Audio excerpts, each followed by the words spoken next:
Thousands of people participated in nationwide protests against U.S. President Donald Trump and Tesla boss Elon Musk. Protests took place across major cities from Washington, D.C. to Boston, New York, and San Francisco. The protest movement, so-called Hands Off, was organized from more than 1,200 locations in all 50 states by more than 150 groups. Demonstrators voiced their objection to the Trump administration's approach and policies, which they've labeled as damaging. Critics rallied against Trump tariff policies, which have sent global stock markets into a frenzy. Protesters also demonstrated against Musk, who runs the newly created Department of Government Efficiency, or DOGE. Musk has courted controversy for DOGE's aggressive cost-cutting measures, which have laid off thousands of federal employees and effectively shuttered entire agencies. Protests also spilled over beyond the borders, with various hands-off marches taking place across European capitals. U.S. citizens living abroad, as well as foreign nationals critical of Trump, participated in protests from London to Berlin.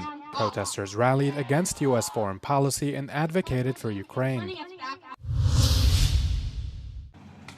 The death toll from a Russian strike on the central Ukrainian city of Kryvyi Rih has risen to 18. At least 9 children were among those dead in the attack, with the youngest aged only 3. Ukrainian authorities say the Kremlin targeted a residential neighborhood with a ballistic missile. Moscow says it targeted a restaurant in the city where a meeting between military officers and Western instructors was taking place. At least 72 others were injured in the attack, about half remain in the hospital, 17 of which are still in critical condition. Ukraine's President Volodymyr Zelensky says doctors are working around the clock to save as many lives as possible.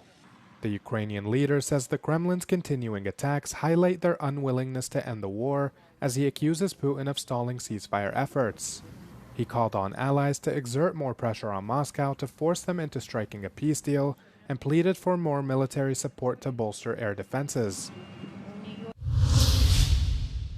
Austria has closed 24 small border crossings with Hungary and Slovakia in an effort to prevent foot and mouth disease from entering the country. Slovakia declared an emergency situation on Tuesday after the disease commonly known as FMD was detected on 3 farms. Hungary had its first outbreak of the highly infectious disease in 50 years on Wednesday. The disease, which poses no danger to humans, mostly affects cattle and other cloven-hoofed animals, like swine, sheep, and goats, causing fever and mouth blisters. Outbreaks often lead to trade restrictions and culls of some livestock. Austrian health authorities are conducting rigorous checks at the few open border crossings. Cars and pedestrians crossing on foot have to pass over an epidemic rug to prevent the virus from spreading. Police are also searching vehicles at border points for meat products, which are restricted while this emergency persists.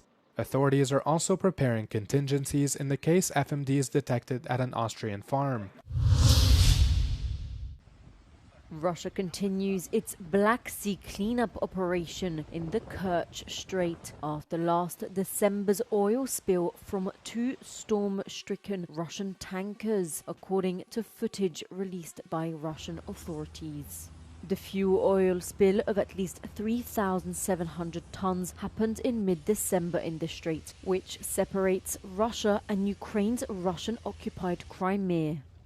2 Russian oil tankers were caught in a storm. One broke in half and sank, while the other ran aground and also leaked oil.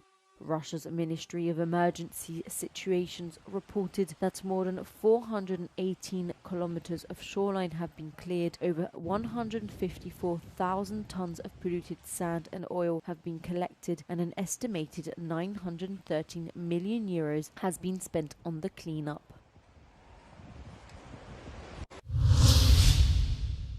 Thomas Müller will end his incredible journey with Bayern Munich this summer after 25 years at his boyhood club, but says he wasn't ready to leave. The 35-year-old midfielder, whose contract is set to expire after the season, made the announcement on Saturday in a joint statement with Bayern.